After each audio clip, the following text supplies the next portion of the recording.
اعوذ باللہ من الشیطان الرجیم بسم اللہ الرحمن الرحیم۔ تصوف و احسان اسلامی تاریخ کے آئینے میں، اس موضوع پر ہم پچھلی 2 نشستوں میں بیان کیے ہیں اور آج بھی اسی کے موضوع میں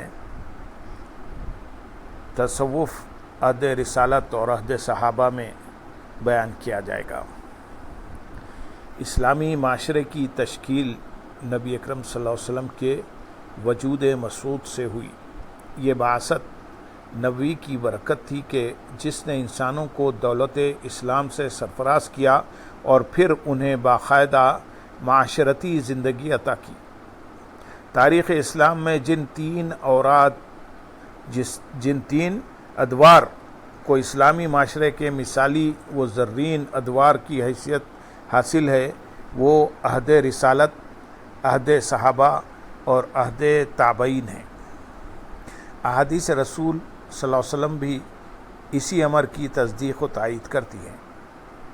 صحیح بخاری میں حضرت عبداللہ بن مسعود رضی اللہ تعالیٰ عنہ سے مروی ہے، حضور نبی اکرم صلی اللہ علیہ وسلم نے فرمایا، بہترین لوگ میرے زمانے کے ہیں، پھر وہ جو ان سے متصل بعد ہوں گے، پھر ان کے بعد کے لوگ۔ صحیح مسلم شریف میں بھی روایت ہے کہ بہترین زمانہ ان کا ہے جو میرے زمانے سے متصل ہے، پھر ان کا جو ان سے ملحق ہوں گے، پھر ان سے متصل لوگوں کا۔ عہد رسالت کے بیان میں ہم صرف سنت نبوی صلی اللہ علیہ وسلم کے بیان پر اکتفا کریں گے تاکہ یہ امر پائے ثبوت کو پہنچ جائے کہ اصول تصوف سنت نبوی صلی اللہ علیہ وسلم سے ماخوذ ہیں۔ حضور صلی اللہ علیہ وسلم کی ساری حیات طیبہ ما قبل البعثت و ما بعدہا عالم انسانیت کے لیے دائمی نمونہ عمل اور لائق اتباع و تقلید ہے۔ قرآن کی یہ آیات اس موقف کی صداقت پر دلالت کرتی ہیں۔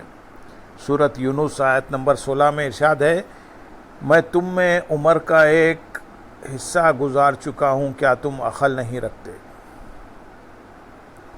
سورۃ الاحزاب آیت نمبر 21 میں ارشاد ہے، البتہ تمہارے لیے رسول اللہ صلی اللہ علیہ وسلم کی ذات میں بہترین نمونہ عمل موجود ہے۔ یہ امر ذہن نشین رہے کہ ہر کام کسی خاص مقصد کے لیے کیا جاتا ہے۔ روٹی اسی لیے کھائی جاتی ہے کہ بھوک ختم ہو۔ اگر انسان پہلے ہی سے شکم سیر ہو، اسے روٹی کی حاجت نہیں۔ دوا اسی لیے استعمال کی جاتی ہے تاکہ انسان شفا یاب ہو۔ اگر وہ پہلے سے صحت مند و تندرست ہو تو اسے دوا کی احتیاج نہیں۔ اسی طرح صوفیانہ ریاضت و مشقت کی غرض بھی یہ ہوتی ہے کہ تزکیہ نفس اور تصفیہ باطن ہو۔ اگر انسان پہلے ہی نفس کی آلودگیوں اور باطن کی آلائشوں سے منزہ و مبرہ ہو کر تزکیہ و تصفیہ کے منتہائے کمال پر فائز ہو تو اسے سالک طریقت بننے کی ضرورت نہیں۔ جب حضور نبی کریم صلی اللہ علیہ وسلم کے روحانی مقام کی ابتدا بھی طریقت و ولایت کے انتہائی مقام سے ماورا تھی تو آپ کیوں کر صوفیانہ زندگی کا التزام کرتے؟ لیکن چونکہ حضور صلی اللہ علیہ وسلم کو امت کے لیے ہر پسندیدہ حکم کا عملی نمونہ پیش کرنا تھا، اس لیے آپ نے سلوک و تصوف کے اصول وضع فرمائے اور اپنی زندگی میں عملاً ان کا نفاذ بھی فرمایا۔ انہی اصولوں کو صوفیہ اکرام نے اپنا معمول بنایا۔ یہاں چند صوفیانہ معمولات کا جائزہ سنت نبی صلی اللہ علیہ وسلم کی روشنی میں پیش خدمت ہے۔ اونی خرقہ پہننا، گو اونی لباس پہننا دراصل تصوف کی لازمی شرط نہیں ہے، تاہم طبقہ اولا و وسطیٰ کے صوفیہ اظہار عجز و نیاز اور ریاضت و مجاہدے کے لیے اسی لباس کو پسند کرتے اور پہنتے تھے۔ تصوف اور صوفی ایک وجہ تسمیہ یہ بھی بیان کی گئی ہے کہ اس کی بنا پر انہیں صوفی کے نام سے موسوم کیا گیا۔ ان کا یہ معمول بھی سنت نبی صلی اللہ علیہ وسلم سے ماخوذ تھا۔ صحیح بخاری شریف میں روایت ہے، مغیرہ بن شعبہ رضی اللہ تعالیٰ عنہ سے مروی ہے، آپ صلی اللہ علیہ وسلم نے ارشاد فرمایا پھر آپ نے اپنے چہرے اقدس اور دونوں ہاتھوں کو دھویا، اس وقت آپ نے اونی جبہ زیب تن فرمایا ہوا تھا۔ صحیح بخاری کی حدیث ہے۔ مغیرہ بن شعبہ رضی اللہ تعالیٰ عنہ سے مروی ہے، پھر آپ نے اپنے چہرے اقدس اور دونوں ہاتھوں کو دھویا، اس وقت آپ صلی اللہ علیہ وسلم نے اونی جبہ زیب تن فرمایا ہوا تھا۔ سنن ابن ماجہ سے روایت کرتے ہیں، انس بن مالک رضی اللہ تعالیٰ عنہ سے مروی ہے، حضور نبی اکرم صلی اللہ علیہ وسلم نے اونی لباس پہنا۔ حضور صلی اللہ علیہ وسلم اونی لباس زیب تن فرمایا کرتے تھے۔ حضرت عائشہ صدیقہ رضی اللہ تعالیٰ عنہ سے مروی ہے، میں نے حضور صلی اللہ علیہ وسلم کے لیے صوف کے کپڑے بنائے جو آپ صلی اللہ علیہ وسلم نے پہنے۔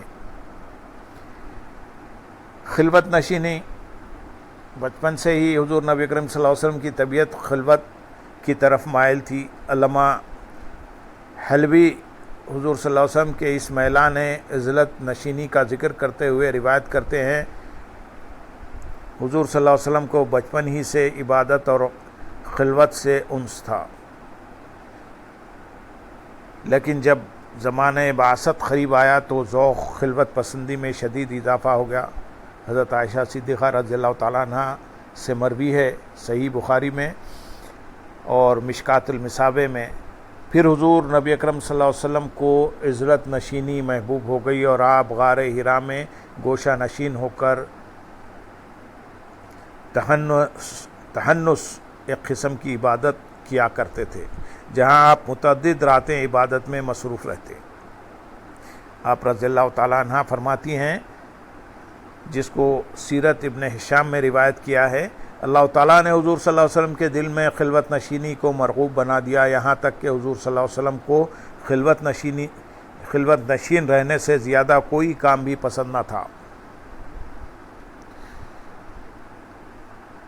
مرقات المفاتح میں ملا علی خاری رحمۃ اللہ علیہ فرماتے ہیں کہ حضور صلی اللہ علیہ وسلم کی یہ خلوت نشینی 3 یا 7 دنوں پر یا بعض اوقات 30 یا 40 دنوں پر مشتمل ہوتی تھی، اور صوفیاء اکرام کی 40 دنوں کی خلوت نشینی یعنی چلہ اسی حکم کے تابع ہے۔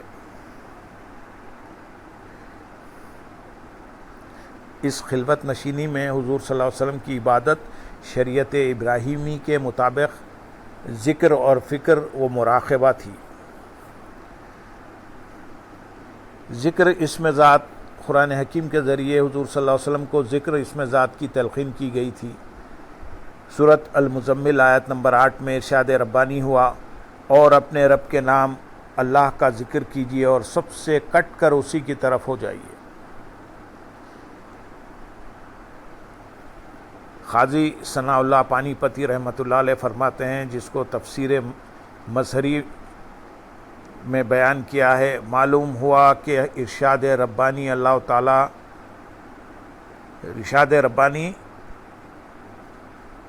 وَاذْكُرُوا اسم ربک کی مذکورہ تعویل سے اسم ذات کے تکرار کا اشارہ ملتا ہے۔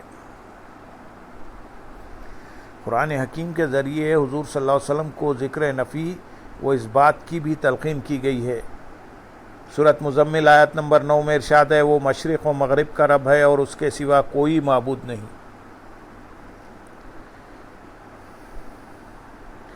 قاضی ثناء اللہ پانی پتی رحمۃ اللہ علیہ آیت کے اس حصے کی تفسیر میں رقم تراز ہیں۔ ارشاد باری رب المشرقی والمغرب لا الہ الا ہو میں ممکنات کے ذریعے اللہ کی ذات کے احاطے کا تصور دل میں پیدا کرنا اور نفی و اثبات کے ذکر کا اشارہ ہے۔ بہر صورت یہ ہر دو باتیں باب ولایت کے طریقے کی اساس ہیں۔ سلوک و طریقت میں مشائخ اسکار کی یہی تعلیم اپنے مریدین اور طالبین کو دیتے ہیں۔ پھر حضور صلی اللہ علیہ وسلم نے ذکر لا الہ الا اللہ کو افضل الذکر بھی قرار دیا اور اس